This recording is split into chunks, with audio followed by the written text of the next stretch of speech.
안녕하십니까? 네, 고대 서아시아에서 태어난 구약 성경 마지막 시간이 되었습니다. 네, 오늘은 우리가 지혜 문학과 구약 성경에 대해서 같이 공부를 해보도록 하겠습니다. 자, 네, 성경에 포함되어 있는 지혜 문학 이렇게 되어 있죠. 하나님의 계시보다 인간의 사변적 관찰과 문제 제기에서 시작된 문학 양식이다. 네, 이렇게 처음 써드렸습니다. 이게 좀 마음에 안 드시는 분들도 계실 수 있겠는데, 그러나 우리가 지난번에 살펴본 예언서하고 오늘 우리가 얘기할 지혜 문학들 이렇게 보시면은 말투 자체가 이제 달라지는 것을 보실 수가 있습니다. 예언서에 보면은 그 예언자들은 뭐 어떤 사람은 자기가 하나님의 예언자가 되는 것 자체를 싫어하는 사람도 있고, 내가 왜 이런 짐을 져야 되냐고 이렇게 말하는 사람도 있는데, 그럼에도 불구하고 하나님께서 강권적으로 이렇게 계시를 주셨을 때 그 말씀을 가서 전하는 그런 역할을 하는 사람들이 예언자였습니다. 그러나 욥기나 잠언, 전도서 이런 데를 보시면은 인간 저자들인데 이분들이 굉장히 지혜로운 사람이라는 것을 알 수가 있어요.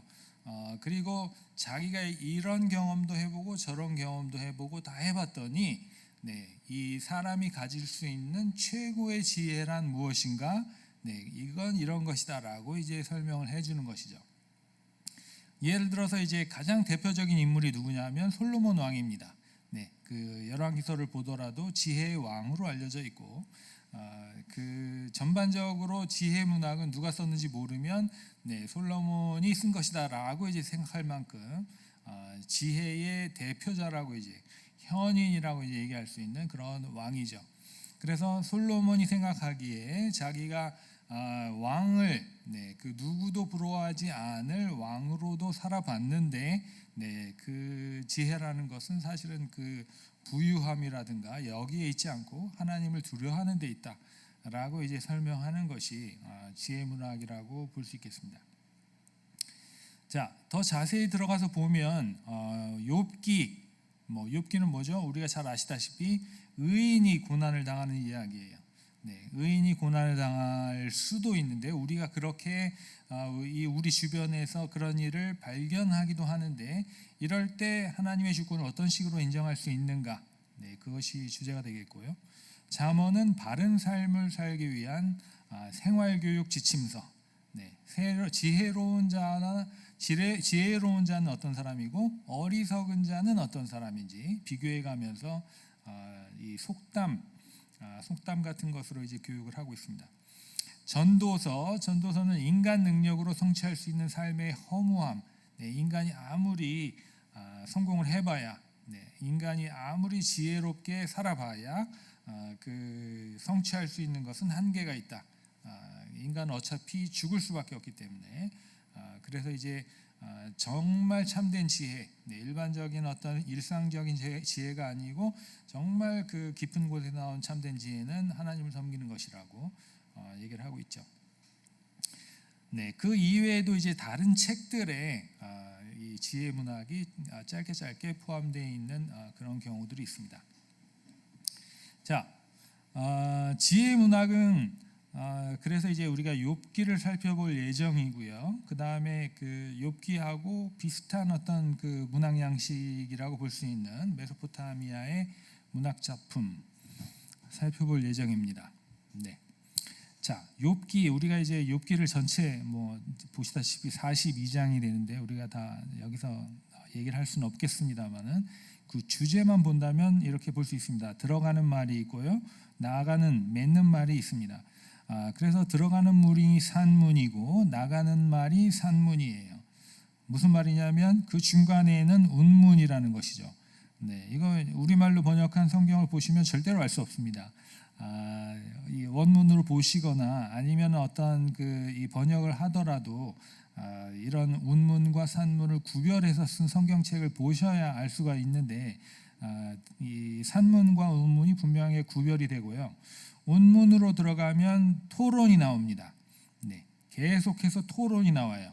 욥이 나오고, 그 다음에 욥과 세 친구의 토론이 나오고, 그다음에 원래 이 세 친구 중에 한 명에 포함되지 않았었는데 엘리후라고 하는 사람이 또 나서서 이제 길게 토론하고, 이런 사람들 간의 토론이 끝나면 심지어는 하나님이 토론에 참가하십니다. 네, 폭풍 가운데 들리는 하나님의 음성. 네, 이렇게 해서 그 시가 이제 쭉 토론 시죠. 네, 거의 뭐 철학적인 시라고 할 수 있는 이런 것들이 이제 진행이 되고 있습니다. 자, 어쨌든 그 주제는 여러분이 잘 아시다시피 절대로 이제 그 잘못한 일이 없는 의롭게 살려고 노력을 했던 욥이 심한 고난을 당하죠. 그리고 나서 인생의 의미가 무엇인가 이렇게 반문하는 그런 상황입니다. 네. 그래서 그 욥기를 그냥 전반적으로 이렇게 쭉 읽게 되면 알게 되는 주제는 뭐냐면, 인간의 무지와 욕심의 덧없음을 되돌아보고 기쁨의 근원인 창조자를 기억하며 인생의 의미를 찾아야 된다. 네, 이렇게 얘기를 하고 있습니다. 과연 이게 주제일까요? 그게 이제 우리의 질문이 될 거예요.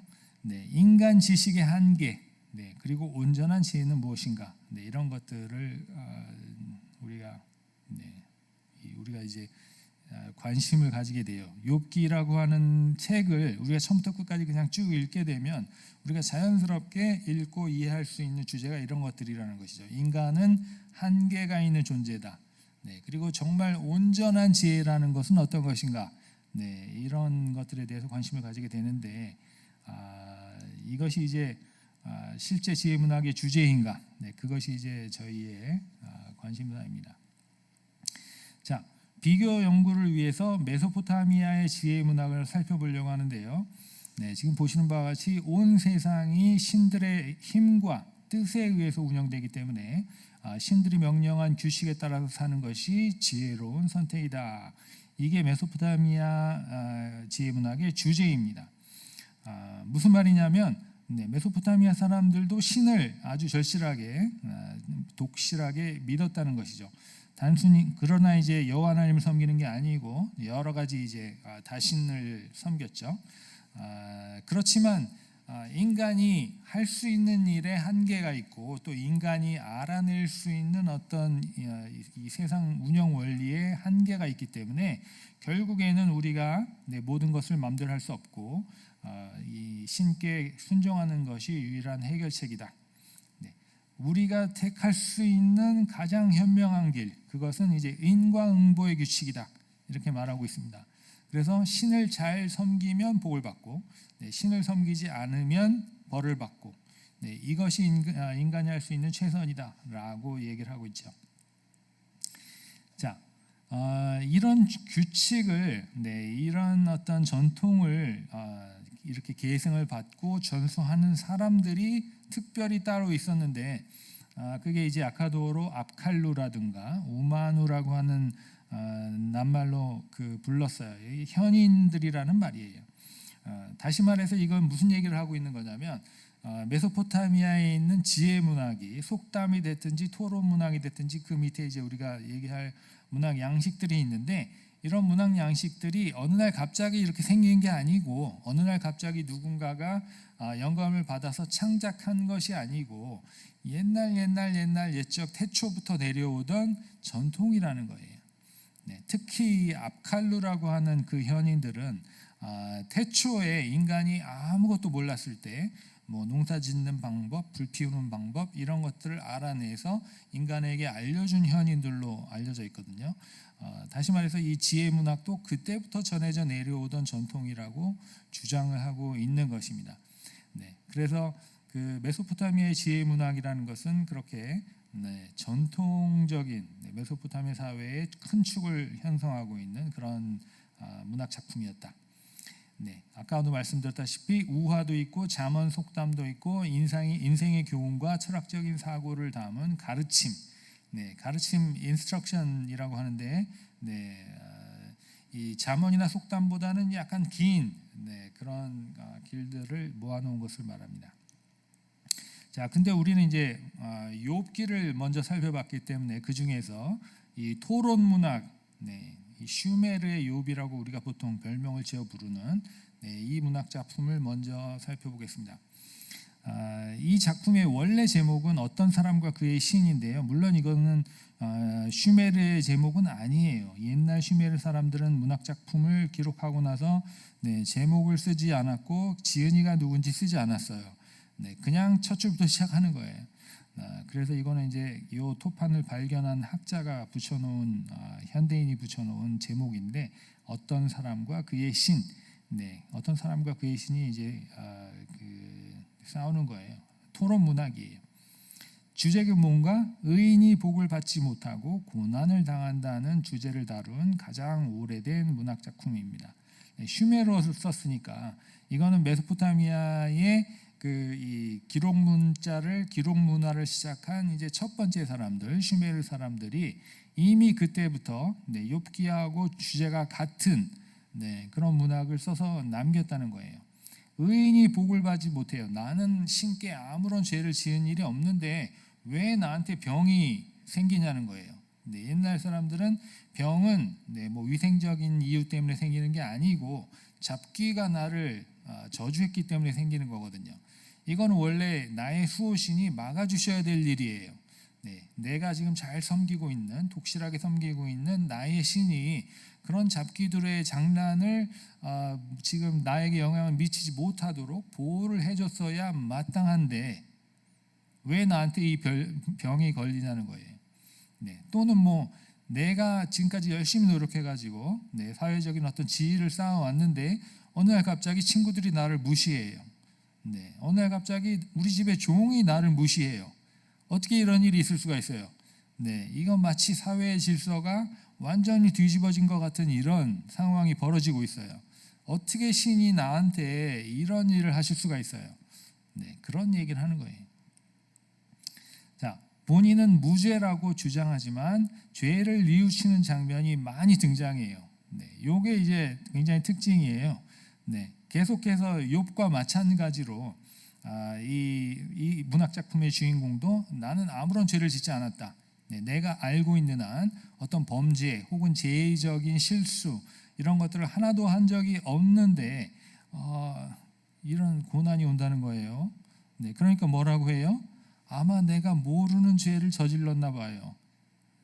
나는 기억나는 게 아무것도 없는데 혹시 내가 죄를 지었을 가능성이 있다는 것은 인정한다는 거예요. 그래서 난 모르지만 뉘우칠게요. 고백할 테니까 제발 이 상황을 바꿔주세요. 이렇게 호소를 합니다. 자기 주장을 꺾고 죄를 고백할 때 신의 복을 받는다. 이렇게 이제 나는 억울하지만 어쨌든 고백할게요 라고 이제 그런 식으로 그런 태도로 나오니까 신이 그의 기도를 들어주셔요. 그래가지고 이 문학 작품의 맨 마지막에 가게 되면 신이 모든 그 두려움을 고난을 다 제거해 주시고 그래서 다시 이제 행복한 삶으로 돌아왔다. 그렇게 이제 마무리가 됩니다. 그래서 서문과 결론의 문맥은 고난이 이미 해결된 상황을 전제한다 그랬습니다. 서문에 시작할 때 이미 내가 고난을 겪었는데 이것을 회복한 사람으로서 얘기한다. 이런 경험을 내가 가진 사람으로서 얘기하니까 내 말을 들어라. 이렇게 시작하고 결론에 갔더니 이러했는데 내가 회개했더니 그 모든 상황을 회복했다. 내 신을 찬양한다. 뭐 이런 식으로 얘기하면서 마무리를 한다는 것입니다. 이런 작품이 남아 있다는 것이고요. 여러분도 이제 그 번역본을 보시면 그것을 알 수가 있습니다. 좀 더 구체적으로 그 슈메르의 욥 줄거리를 설명을 드리면 서론이죠. 사람은 신을 찬양하고 존경해야 한다. 아까 말씀드린 바와 같이 서론은 이미 무슨 일이 일어났는지 다 알고 있는 상태에서 얘기하고 있습니다. 주제는 신을 찬양하고 존경하는 게 되게 중요하다. 그 다음에 병마와 불행에 직면하였으나 자기 신에게 눈물로 호소하는 사람을 소개하고 있습니다. 이건 마치 이제 처음에 욥이 아무런 이유 없이 굉장히 심한 고통을 당하지만 그 하나님을 욕하지 않았다고 했죠. 입으로 하나님께 죄짓지 않았다고 했습니다. 그 말과 굉장히 유사한 것이죠. 병마와 불행에 직면하였으나 신에게 눈물로 호소하는 독실한 신앙을 지키고 있는 사람의 모습을 이게 소개하는 형식으로 이제 기록하고 있고요. 그 다음에 이제 고난당하는 사람의 기도가 나오는데, 네, 그 사람이 이제 호소하는 자기가 겪은 불행의 내용을 보게 되면 친구든 적이든 다 나를 박해하고 있다. 네, 탄식하는 거. 그 다음에 그렇지만 반성하고 구원을 요구하는 장면, 이런 게 쭉 나옵니다. 아까 말씀드렸다시피 이분은 자기가 잘못했다고, 네, 이런 거 잘못했어요. 그래서 요건 다시 안 할게요라고 말하는 게 아니에요. 네, 자기가 뭘 잘못했는지 모르지만 어쨌든 반성할게요.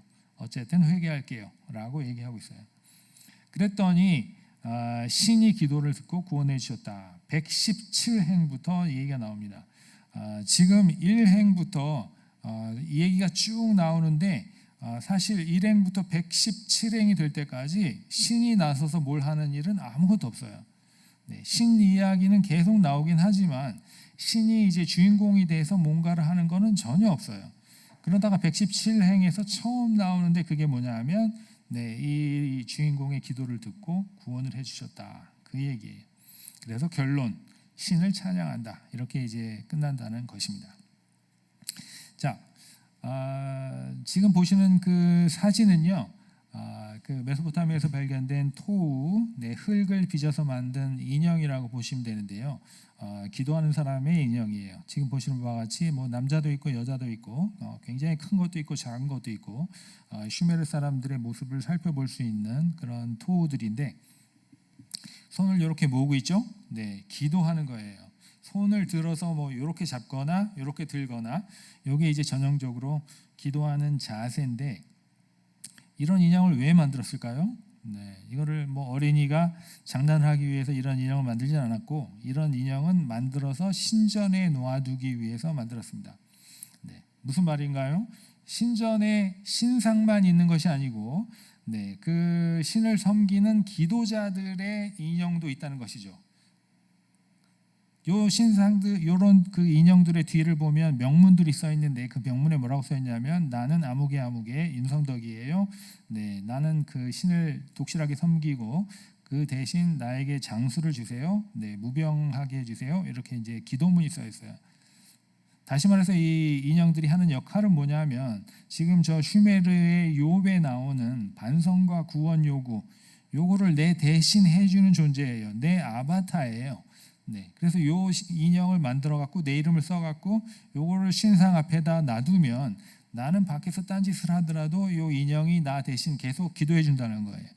네, 그래서 계속해서 신 앞에서 나 대신 기도해 줄 수 있는 인형들, 네, 그것을 만들어서 이제 신전에 바친 것입니다. 자, 이 욥기와 메소포타미아의 어떤 사람과 그의 신, 두 가지 문학 작품을 비교를 해보면 어떨까요? 네, 인간의 고난은 단순한 인과응보 규칙으로 설명할 수 없다는 깨달음이 있습니다. 양쪽에 공통적으로 있어요. 욥기도 마찬가지이고, 네, 그 슈메르 작품도 마찬가지입니다. 그러나 해결책이 달라요. 네, 이 슈메르의 욥은 상황 해결하는 데 치중합니다.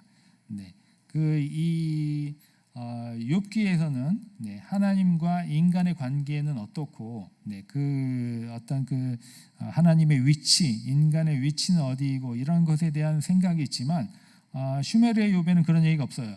어떻게 하면 이 문제를 해결할까가 이제 가장 중요한 관심사예요.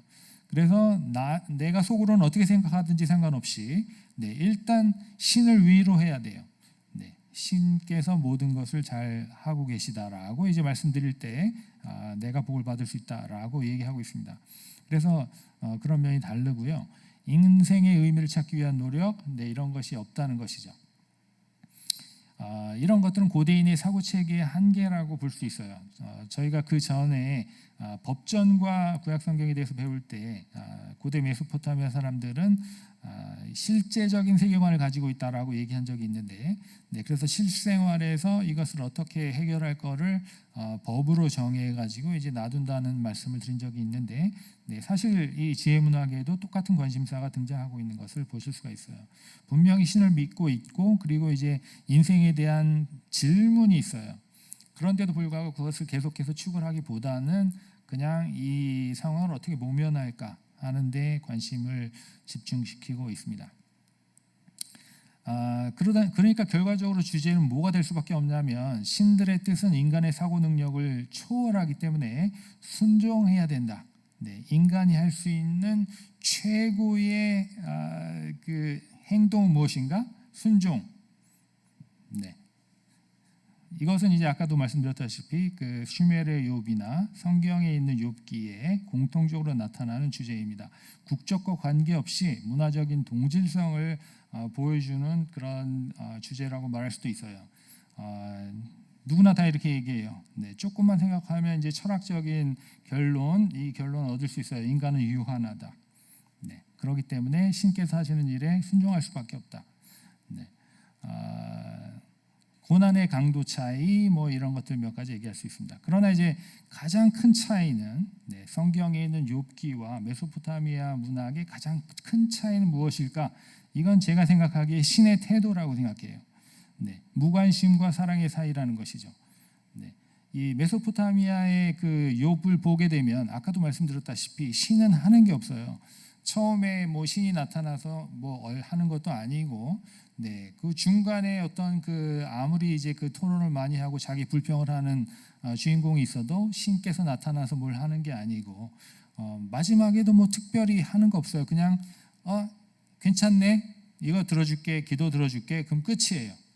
네, 거기에 비해서 그 성경에 있는 욥기는 다른 면에 있어서는 슈메르의 욥과 거의 비슷한 논리를 따라가고 있지만 신의 태도는 완전히 달라요.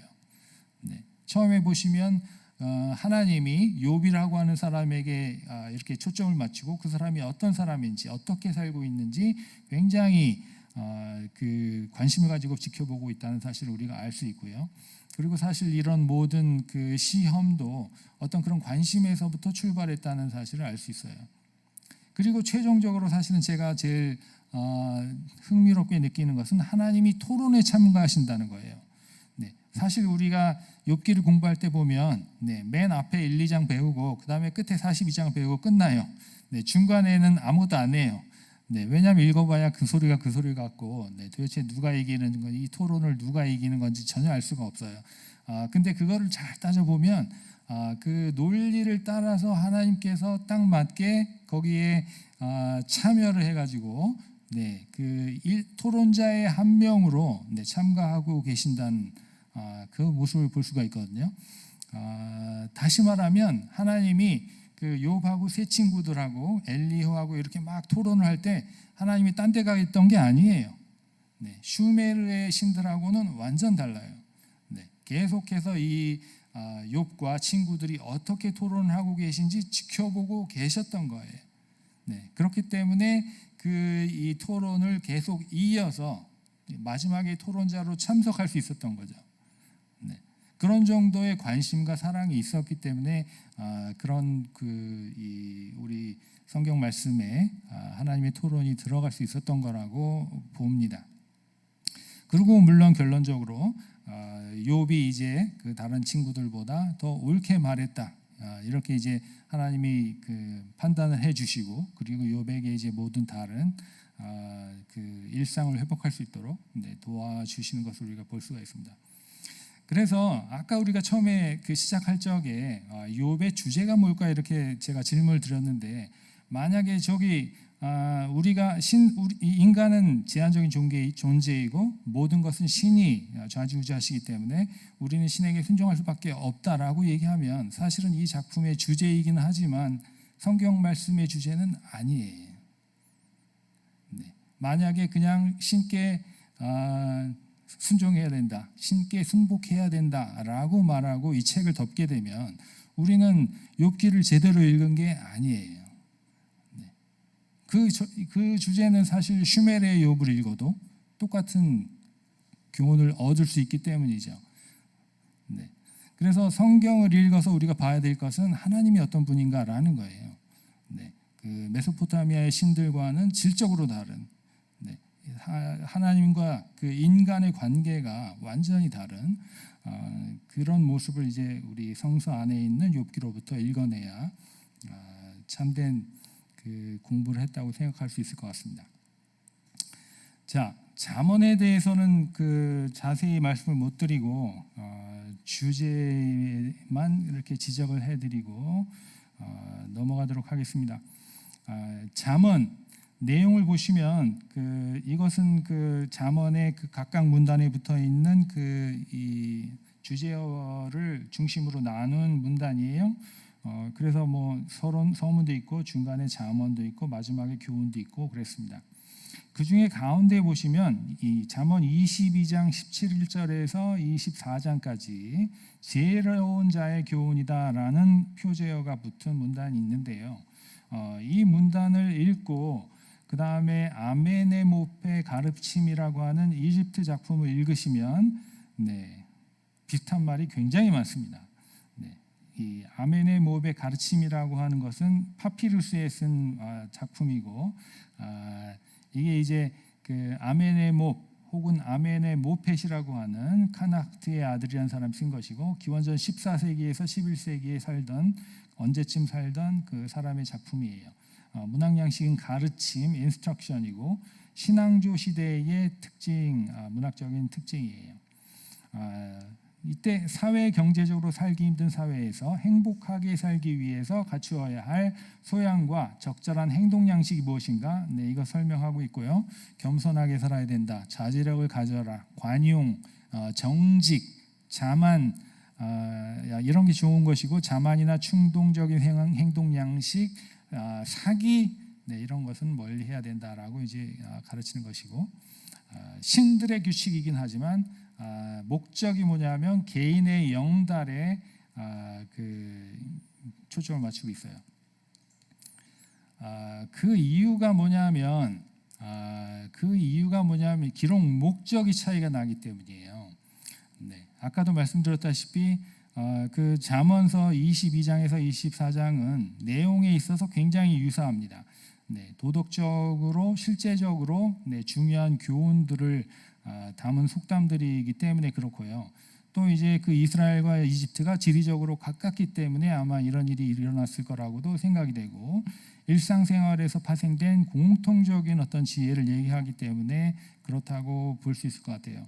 뭐 또 잘 아시다시피 솔로몬 시대에는 뭐 이집트나 아니면 뭐 이런 데서 많은 사신이 오가고 이랬기 때문에 이런 문학적인 교류가 이루어졌다는 게 뭐 특별히 이상한 것은 아니에요.